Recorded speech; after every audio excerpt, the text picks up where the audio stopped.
ऐसे ही नई नई कहानियों के लिए हमारे चैनल स्टोरी स्टेशन को सब्सक्राइब करें। एक गांव में मीना देवी अपनी दो बेटी रिद्धि और सिद्धि और उसके पिता सोहन के साथ रहती थी। मीना और उसकी दोनों बेटी रिद्धि सिद्धि लक्ष्मी माता की बहुत बड़ी भक्त है, लेकिन सोहन को ये बिल्कुल भी पसंद नहीं था। तो जब भी वो लक्ष्मी जी के सामने पूजा करने बैठती थी तो सोहन कुछ न कुछ बोलता रहता था। सोहन अब काम करने नहीं जाता था, जिसके बाद मीना देवी ही दूसरे लोगों के घरों में काम करने जाती थी। रिद्धि और सिद्धि दोनों बेटियां भी स्कूल जाती थी। कितनी भी पूजा कर लो, तुम्हारी लक्ष्मी माँ तुम्हें कुछ देने नहीं आएगी। कम से कम माँ के लिए तो कुछ मत कहो। अच्छा, तो तुम मुझे बताओगे कि मुझे क्या कहना है और क्या नहीं।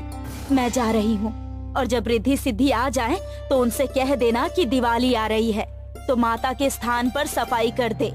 हम जैसे लोगों की दिवाली नहीं होती, क्योंकि हम गरीब हैं। हमारे घर में खाने के लिए ही कुछ नहीं होगा, तो हम कपड़े कहाँ से लाएंगे? हम अपना घर कैसे सजाएंगे? हमारे पास मिठाइयाँ कहाँ से आएंगी? तुम्हारी लक्ष्मी माता कुछ नहीं है, सिर्फ एक ढोंग है। मीना को बहुत दुख पहुंचा। उसने माँ के हाथ जोड़े, माँ से माफी मांगी और फिर वापस अपने काम पर चली गई। मीना एक घर में नौकरानी का काम करती थी और उसकी मालकिन रेनू भी उसे बहुत परेशान करती थी।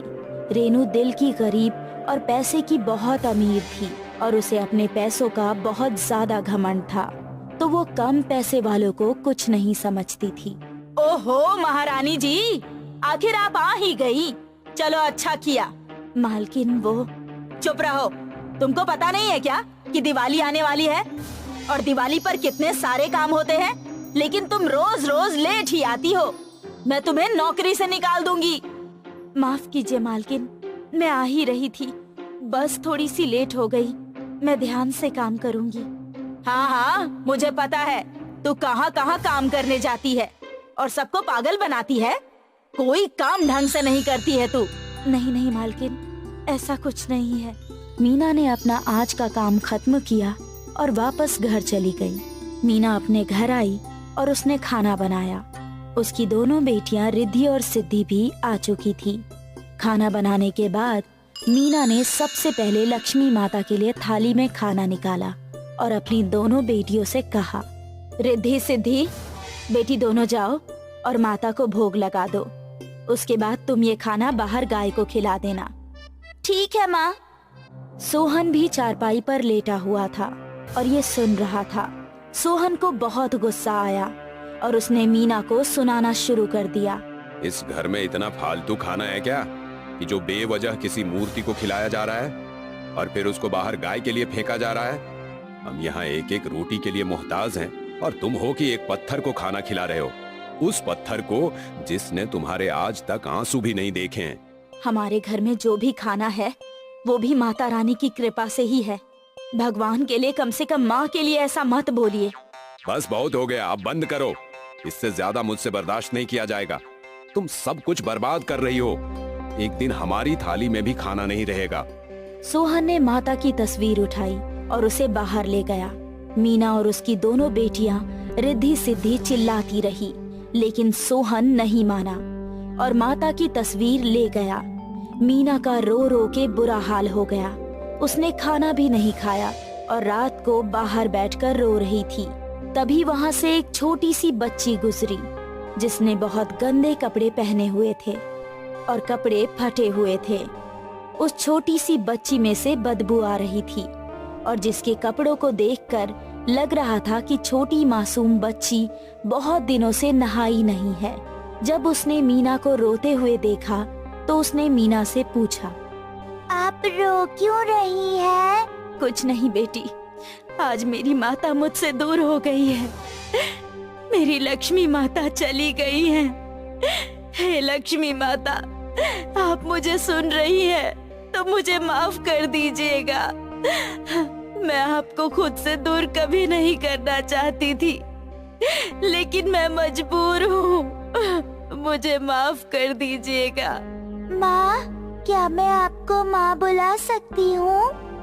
क्योंकि मेरी कोई माँ नहीं है और मुझे बहुत तेज भूख लगी है। मेरे पास खाना भी नहीं है। और मेरा नाम भी लक्ष्मी है। आजा बेटी, मैं तुझे खाना खिलाती हूँ। मैं तुझे अपने हाथों से खाना खिलाऊंगी। मैंने लक्ष्मी माता के लिए थाली निकाल कर रखी थी, लेकिन मैं माँ को नहीं खिला पाई, पर तुझे जरूर खिलाऊंगी और समझूंगी कि माता ने खा लिया। आजा बेटी, मैं तुझे खाना खिलाती हूँ। मीना छोटी सी बच्ची लक्ष्मी को अपने घर में ले गई और उसने उसको नहलाया, फिर रिद्धि के कपड़े पहना दिए। जो थाली उसने लक्ष्मी माता के लिए निकाल कर रखी थी, उस थाली का खाना छोटी बच्ची को अपने हाथों से खिलाया। तब तक वहाँ सोहन भी आ गया था और छोटी बच्ची ने कहा, मेरा कोई नहीं है, क्या मैं आपके साथ रह सकती हूँ? ये घर है, धर्मशाला नहीं है, और यहाँ हम लोगों का पेट नहीं भरता है, तो तुझे कैसे रख सकते हैं? आप मेरी माँ को तो ले गए, लेकिन कम से कम इस छोटी बच्ची से तो इस तरह बात मत कीजिए। बेटी, मेरे पास खाने के लिए ज्यादा कुछ नहीं है, लेकिन जो मेरी बेटियां खाती है, अपने हिस्से का तुमको भी दे देंगे। अगर तुम्हारा कोई नहीं है तो तुम हमारे पास रह सकती हो। लक्ष्मी मीना के पास रहने लगी। अगले दिन सुबह रिद्धि और सिद्धि स्कूल चले गए, लेकिन मीना को उसकी लक्ष्मी माता के जाने का बहुत दुख था, इसलिए उसे बुखार आ गया। मीना काम पर नहीं जा सकती थी। तभी मीना के पास फोन आया और वो फोन उसकी मालकिन का था। उसकी मालकिन ने उससे बोला, महारानी, अब तक काम पर क्यों नहीं आई हो? मैं बीमार हूँ। काम क्या तेरा बाप करेगा? या तो काम पर आ या फिर हमेशा के लिए छुट्टी ले ले। नहीं नहीं मालकिन, मुझे छुट्टी नहीं चाहिए, मैं आ रही हूँ। फोन कट गया। मीना बहुत दुखी हो गई। छोटी बच्ची लक्ष्मी भी बैठकर ये सब देख रही थी। माँ, आपने मुझ पर बहुत एहसान किया है, इसलिए आज आपकी जगह मैं काम पर जाऊंगी। मीना ने लक्ष्मी को मना किया, लेकिन लक्ष्मी ने उसकी कोई बात नहीं मानी और वो काम पर चली गई। दिवाली का दिन भी आ गया और उसके पास दिवाली के दिन खाने के लिए कुछ भी नहीं था।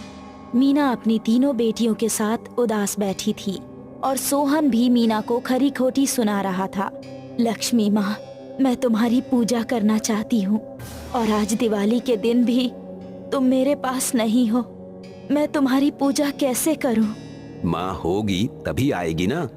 छोटी बच्ची लक्ष्मी ये सुनकर मुस्कुराने लगी और वो अपने लक्ष्मी माँ के रूप में आ गई, जिसे देखकर सब हैरान हो गए। और सोहन और मीना ने लक्ष्मी माँ के हाथ जोड़े। मीना, तेरी भक्ति में सच्ची श्रद्धा है। तुझे मुझसे कुछ नहीं चाहिए, तू तो मुझको ही चाहती है, इसलिए मैं स्वयं तेरे पास चली आई। और हाँ, अब से मैं हमेशा तेरे पास ही रहूंगी और आज तू मेरे साक्षात दर्शन कर सकती है। तेरे पति को भी अच्छी नौकरी मिल जाएगी। मैंने तेरे अंदर वाले कमरे में 2 मटके रखे हैं। माँ, माँ, आपने मुझे दर्शन देकर धन्य कर दिया। आपने मेरी भक्ति का फल मुझे दे दिया है माँ। मुझे माफ कर दो माँ, मैं दुखों के कारण बहुत नास्तिक हो गया था। मुझे माफ कर दो माँ। बुरे दिन इसलिए देखने पड़ते हैं ताकि उससे अच्छे दिनों की कीमत समझ आ जाए और उसका भरपूर आनंद उठा सके। कोई बात नहीं, मैंने तुम्हें माफ कर दिया। अब तुम अंदर रखे धन से अपना काम शुरू करो और आनंद से जियो।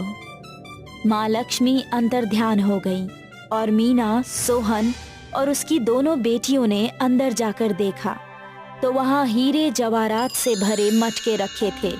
जिसके बाद उन्होंने अपने लिए नए कपड़े खरीदे और मिठाई खरीदे और अपने घर आए और खुशी खुशी दिवाली मनाई और बाकी बचे धन से अपना कारोबार शुरू किया और एक नया घर बनाकर उसमें रहने लगे।